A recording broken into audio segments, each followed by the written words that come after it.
맨하탄에서 2명의 아이색의 여성에게 망치를 휘둘러 중상을 입힌 용의자가 경찰에 체포됐습니다. 경찰은 이 사건을 중어범죄로 보고 수사를 진행하고 있습니다. 뉴욕시가 레스토랑의 5개 영업을 허용하는 오픈스트리트를 대폭 확장한 오픈 블루바드 프로그램을 뉴욕시 5개 보로 10개 지역에서 시행합니다. 뉴욕 뉴저지주의 예비선거가 한 달여 앞으로 다가왔습니다. 예비선거는 뉴욕주는 오는 6월 20일, 뉴저지주는 오는 6월 8일에 실시합니다. 신규 실업수당 청구 건수가 코로나19 사태 이후 최저치를 기록했습니다. 시장 예상을 넘어서는 고용 회복세가 나타나고 있다는 평가입니다. 존슨앤존슨 자회사 얀센의 코로나19 백신의 혈전증 사례가 28건으로 늘었습니다. 지금까지 없었던 남성 환자도 6명이나 나왔습니다. 코로나19에 걸린 환자에게 생성된 중화 항체가 최소 8개월간 지속한다는 연구 결과가 나왔습니다.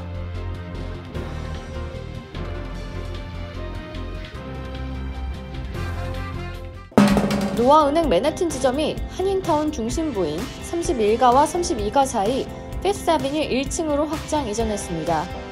동포 사회에 꼭 맞는 다양한 상품과 고객 만족 서비스로 여러분께 다가가겠습니다. 한인 비즈니스의 내일을 생각하는 은행 노아은행, 멤버 FDIC and Equal Housing Lender.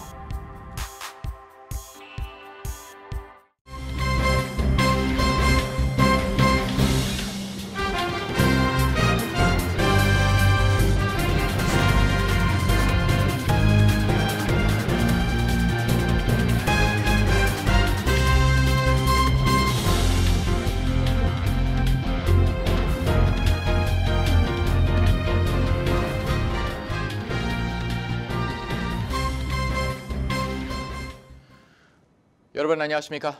KBTV 뉴스9 이창환입니다. 맨하탄에서 2명의 아이색의 여성에게 망치를 휘둘려 중상을 입힌 용의자가 경찰에 체포됐습니다. 용의자는 37세 노숙자로 경찰은 이 사건을 중어범죄로 보고 수사를 진행하고 있습니다. 뉴욕 경찰 중어범죄 수사팀이 노숙인 37세 여성 에버니 잭슨을 폭행과 무기 불법 소지 혐의로 체포했다고 뉴욕포스트 등이 보도했습니다. 잭슨은 지난 2일 오후 맨하탄 중심지 거리에서 지나가던 31세와 29세 아이색의 여성 2명의 머리와 팔 등을 망치로 내리쳐 상해를 입힌 혐의를 받고 있습니다. 당시 잭슨은 두 여성에게 다가가 마스크를 벗으라고 소리친 후 여성들을 망치로 내리쳤습니다. 공격받은 여성들은 이마가 찢어지는 등 중상을 입었습니다. 이번 사건의 범행 동기는 아직 밝혀지지 않았으나 코로나19 이후 지난해부터 아이잔을 겨냥한 폭력이 늘고 있는 가운데 발생한 것이어서 경찰은 증오범죄 가능성도 염두에 두고 있는 것으로 알려졌습니다. 뉴욕시에서 지난해 발생한 아이잔 대상 증오범죄는 28건으로 2019년 3건에서 833% 증가한 것으로 드러났습니다. 이런 추세는 최근까지도 이어지고 있습니다. 올해 1분기 뉴욕시에서 발생한 아이잔 대상 증오범죄는 42건으로 지난해 같은 기간 발생한 13건보다 223% 늘었습니다. 또 미국 전역의 16개 도시에서 발생한 아이잔 대상 증오 범죄는 지난해 149% 증가했습니다. 의회는 아이잔 증오 범죄 방지법을 발의하는 등 아이잔들을 놀린 범죄를 줄이기 위한 대응에 나섰습니다. 뉴욕시가 레스토랑의 5개 영업을 허용하는 오픈 스트리트를 대폭 확장한 오픈 블루바드 프로그램을 뉴욕시 5개 보로 10개 지역에서 시행합니다. 빌 드블라지오 뉴욕시장은 기자회견을 열고 다음 주 중으로 뉴욕시 5개 보로 10개 구간에서 오픈 블루바드 프로그램 운영을 시작할 것이라고 밝혔습니다. 드블라지오 시장은 오픈 블루바드를 시행해 차량 통행을 막고 더 많은 도로에 야외 테이블을 놓고 시민들이 안전하게 모여서 여름을 보낼 수 있게 만들 것이라고 밝혔습니다.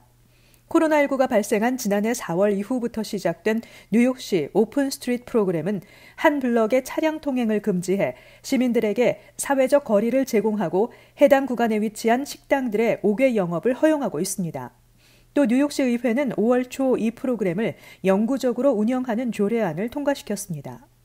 차량 통행 금지 구간을 대폭 늘린 오픈 블루바드에서는 벤치와 화분, 안전 펜스 등을 추가로 설치해 시민들에게 산책과 운동, 휴식의 공간을 제공하고 예술 작품 전시와 공연도 실시하게 됩니다. 한편 메모리얼 데이를 기점으로 뉴욕주의 모든 해변과 수영장이 운영에 들어가며 독립기념일까지 100%로 수용 인원을 늘립니다. 어제 기준 뉴욕주에서 코로나19 백신 접종을 한 인구는 약 1,700만 명으로 60.7%의 접종률을 보였으며 완전 접종을 마친 비율은 50%로 절반에 이르렀습니다. 또한 뉴욕주의 코로나19 감염률은 1.1%로 지난해 10월 17일 이후 가장 낮은 수치를 기록했으며 7일 평균 감염률은 1.28%로 37일 연속 감소세를 유지했습니다. 특히 뉴욕시의 감염률은 0.86%로 지난해 10월 14일 이후 처음으로 1%대 밑으로 떨어졌습니다. 뉴욕 뉴저지주의 예비선거가 한 달여 앞으로 다가왔습니다. 각 주에서 실시되는 예비선거는 본선거에 진출할 정당별 후보를 선출하는 선거로 뉴욕주는 오는 6월 22일, 뉴저지주는 오는 6월 8일에 실시합니다. 뉴욕주의 유권자 등록은 웹사이트에서 등록 신청 양식을 다운로드해 작성한 뒤 뉴욕시 선거관리위원회로 오는 28일까지 우편으로 발송하면 됩니다. 또 선관위에 직접 방문하거나 주 촬영국을 통해 온라인으로도 가능합니다. 뉴욕주에서 조기 투표는 오는 6월 12일에서 20일까지 운영됩니다. 아직 유권자 등록이 돼 있지 않은 사람은 사전에 유권자 등록을 마쳐야 합니다. 뉴저지주 유권자 등록 마감일은 오는 18일까지로 뉴저지주 선관위 웹페이지를 통해 온라인 등록이 가능합니다. 우편으로 등록할 경우 각 카운티의 유권자 등록 양식을 작성해 각 카운티 클럭 오피스로 보내면 됩니다.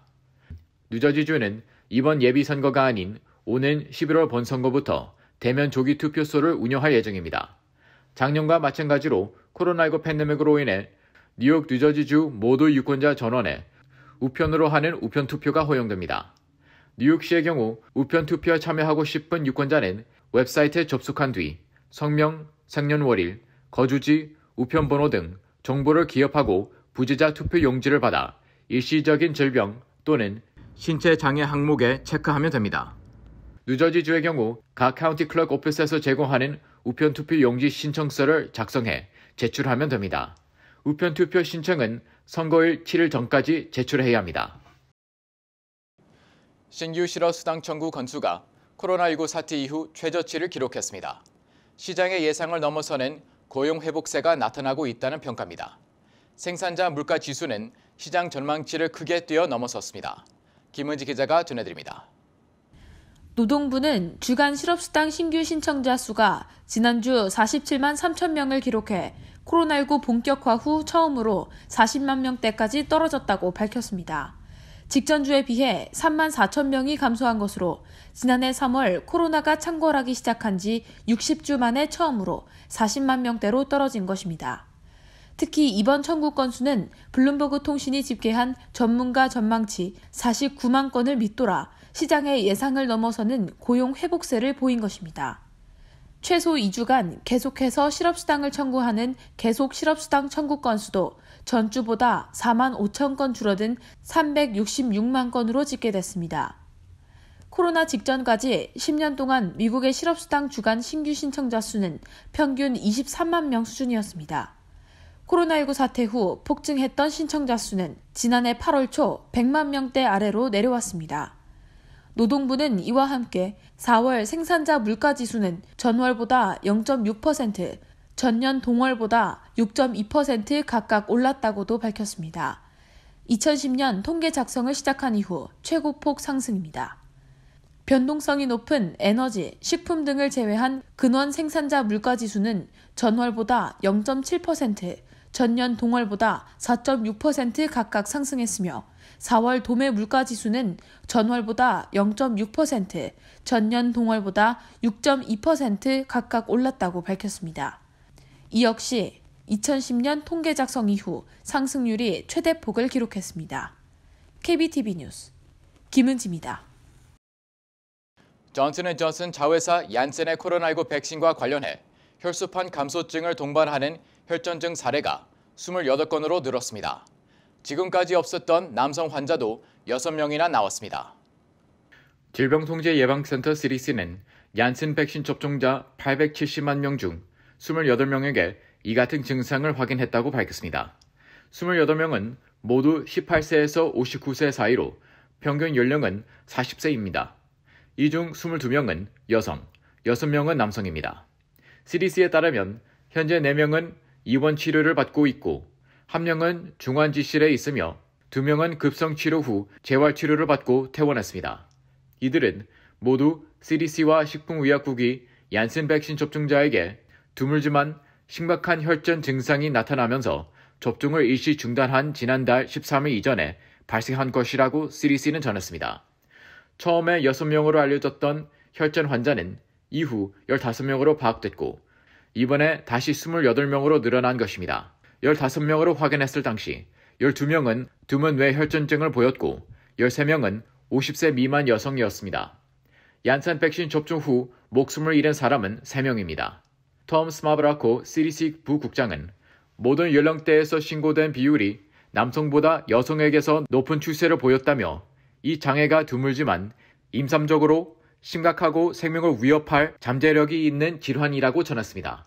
뉴욕타임스는 남성 환자가 나오긴 했지만 여성, 특히 30세에서 49세 연령대의 여성에서 혈전증의 위험이 더 높은 것 같다고 지적하고 다만 지금까지 미국에서 900만 명 이상이 얀센 백신을 맞은 점에 비춰볼 때 전반적인 위험도는 대단히 낮다고 보도했습니다. 코로나19에 걸린 환자에게 생성된 중화항체가 최소 8개월간 지속한다는 연구 결과가 나왔습니다. 항체 지속성은 환자의 연령이나 질병 유무와 관계없이 유효했습니다. 이탈리아 국립고등보건연구소가 코로나19에 감염돼 응급실을 찾은 유증상 환자 162명을 대상으로 코로나19 면역 지속 기간을 연구한 결과 전체 환자의 79%에서 바이러스 감염에 따른 최초 증상 발현 2주 이내에 중화항체가 형성된 것으로 나타났습니다. 또 이 중화항체는 시간이 가면서 감소하긴 했지만 대부분 8개월가량 지속했습니다. 연구진은 코로나19 초기인 지난해 3월과 4월 이들로부터 혈액 샘플을 채취했으며 이어 11월 말 다시 혈액 샘플을 뽑아 비교 분석했습니다. 11월 말 채취된 혈액 샘플에서 항체가 확인되지 않은 환자는 3명에 불과했다고 전했습니다. 이번 연구 대상의 평균 연령은 63세이며 남성이 67%를 차지했고 전체 57%는 고혈압, 당뇨 등과 같은 질병을 가진 사람들이었습니다. 이러한 항체의 지속성은 환자의 연령이나 다른 질병 유무와 관계없이 유효했습니다. 연구진은 다만 바이러스 감염 일주일 이내에 중화항체를 생성하지 못하는 환자는 중증으로 갈 가능성이 크다면서 이러한 환자는 조기에 발견해 치료할 필요가 있다고 강조했습니다. 연구진은 추가 연구를 통해 이러한 면역 반응이 코로나19 백신을 맞은 뒤에도 유지되는지와 변이 바이러스에도 유효한지 등을 확인할 예정이라고 전했습니다. 내 집같이 편안한 은행 뉴 밀레니엄 뱅크가 뉴저지 클로스터와 뉴욕 플러싱에 새로운 지점을 오픈하였습니다. 클로스터 570 피어먼트 로드와 플러싱 141 노던 블러바드에 위치한 새 지점에서 모든 금융 업무와 혼무 기지 상담도 함께 해드립니다. Member of FDIC and Equal Housing Lender. 뉴저지에서 재산세는 주로 주택이 소재한 타운의 행정 예산과 교육 예산 등으로 구성되며 특히 뉴저지 재산세는 전국에서 가장 높아 주민들의 최대 부담으로 여겨집니다. 뉴저지 팰리세이즈 팍과 리치우드 등 일부 한인 밀집 타운에서 재산세가 또 오를 것으로 보입니다. 2021-2022 회계연도 펠팍타운 정부 행정 예산안에 따르면 주민 재산세로 충당되는 예산이 1,870만 101달러로 1,793만 9,584달러보다 4.1% 증가했습니다. 새 행정 예산안은 오는 25일 타운의회 원래회의에서 최종 표결에 붙여지는데 그대로 통과하게 되면 주민 재산세가 전년보다 약 4% 오르게 됩니다. 이와 관련 크리스정 펠팍 시장은 지난달 타운의회 원래회의에서 새 예산안을 상정하면서 행정부에 주민 부담 완화를 위해 세금 인상폭을 낮출 수 있는 방안 강구를 요청한 바 있지만 최종적으로 어느 정도 반영될지는 불분명합니다. 이와 함께 리치우드 타운 정부도 새 행정 예산안을 5,290만 달러를 책정해 전년보다 4.3% 인상을 추진하고 있습니다. 포트리와 잉그루드 클립스 등은 재산세가 크게 오르지 않을 것으로 보입니다. 지난달 상정된 포트리 새 행정 예산안에 따르면 주민 세금으로 충당되는 금액이 6,871만 1,413달러로 전년보다 1.24% 인상됩니다. 이는 주정부의 재산세 인상률 제한선인 2% 이하에 그치는 수준입니다. 오는 11월 뉴욕주 본선거에서 이유 불문 부재자 투표, 선거 당일 유권자 등록을 놓고 주민투표가 이뤄집니다. 지난 11일 뉴욕주 하원이 관련 주헌법 개정을 요구하는 결의안을 통과시키면서 주헌법 개정을 위한 주민투표 전 마지막 관문을 넘어선 것입니다. 앞서 주 상원은 지난 1월 관련 결의안을 통과시킨 바 있습니다. 뉴욕주 헌법 개정 과정에 따르면 연속 2회기 동안 주 상하원을 모두 통과하고 주민투표 승인을 받아야 합니다. 뉴욕주 상하원은 2019년에도 같은 내용의 결의안을 통과시켰습니다. 현행 주 헌법에 따르면 부재자 투표를 신청하는 유권자는 투표소에 갈 수 없는 이유를 설명해야 합니다. 하지만 지난 2020년 3월 코로나19가 확산되면서 앤드류 코모 주지사가 행정명령을 내려 팬데믹 동안 부재자 투표 신청 자격 제한이 완화돼 누구나 우편 투표를 신청할 수 있도록 허용했습니다. 오는 11월 본선거 주민투표에서 이유 불문 부재자 투표가 승인된다면 앞으로는 아무런 제한 없이 보편적 우편 투표가 가능해집니다. 또 선거 당일 유권자 등록을 통한 투표가 허용되면 유권자들의 선거 참여가 늘어날 것으로 기대를 모으고 있습니다. 코로나19 백신 접종센터로 운영되고 있는 시티필드가 드라이브 스루 방식으로 접종을 실시합니다. 뉴욕시에 따르면 시티필드는 지난 13일부터 백신 접종 대상자가 차에서 내리지 않고 안전하게 백신을 맞을 수 있는 드라이브 스루 방식의 접종을 시작합니다. 단, 드라이브 스루 방식으로 백신 접종을 받기 위해서는 예약을 해야 합니다. 시 보건국에 따르면 지난 2월부터 백신 접종센터로 운영을 시작한 시티필드에서는 지역 주민들에게 10만 건 이상의 백신을 제공했습니다. 이와 별도로 뉴욕시는 백신 접종 시 시티바이크 2주 무료 이용권을 제공하겠다고 밝혔습니다. 저소득층에게 매달 인터넷 이용료 $50가 지원되는 연방통신위원회 FCC의 32억 달러 규모 긴급 브로드밴드 혜택 프로그램의 신청이 개시됐습니다. 이 프로그램을 이용하면 매달 $50의 인터넷 이용료를 할인해주며 랩탑과 데스크탑, 태블릿 PC 등 구매 시 일회성으로 $100 할인 혜택을 제공합니다. 지원금은 개인에게 직접 지급되지 않고 인터넷이나 통신사 등에 전달됩니다. 프로그램은 배정된 예산을 모두 사용하거나 보건국이 코로나19 비상사태 종료를 선언하고 6개월 후까지 운영됩니다. 신청 자격은 연방 빈곤선의 135% 수준 소득으로 가족 수에 따라 1인 기준 17,338달러, 2인 기준 23,517달러, 3인 기준 29,646달러, 4인 기준 35,775달러 이하여야 합니다. 또 메디케어나 보조 영양 지원 프로그램 스냅 대상자도 신청할 수 있습니다. 아울러 2020년 세금 보고 기준으로 개인 99,000달러, 부부 합산 198,000달러 이하인 경우에도 지난해 2월 29일 이후 소득이 줄어든 가정도 신청이 가능합니다. 잠시 후 커뮤니티 브리핑을 전해드립니다. 노아은행 맨해튼 지점이 한인타운 중심부인 31가와 32가 사이 피프스 애비뉴 1층으로 확장 이전했습니다. 동포 사회에 꼭 맞는 다양한 상품과 고객 만족 서비스로 여러분께 다가가겠습니다. 한인 비즈니스의 내일을 생각하는 은행 노아은행, 멤버 FDIC and Equal Housing Lender.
이어서 환율과 증시 전해드립니다.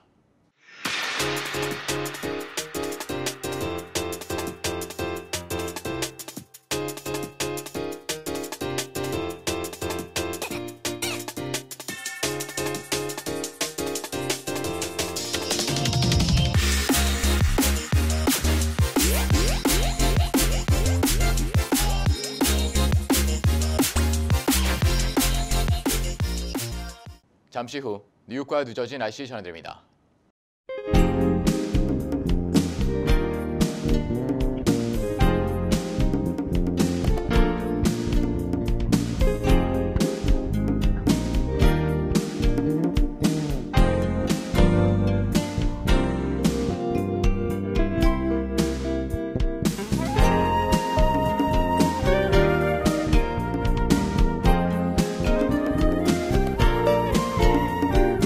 KBTV 뉴스 9 마칩니다. 오늘도 시청해주셔서 감사합니다. 편안한 밤 보내시기 바랍니다.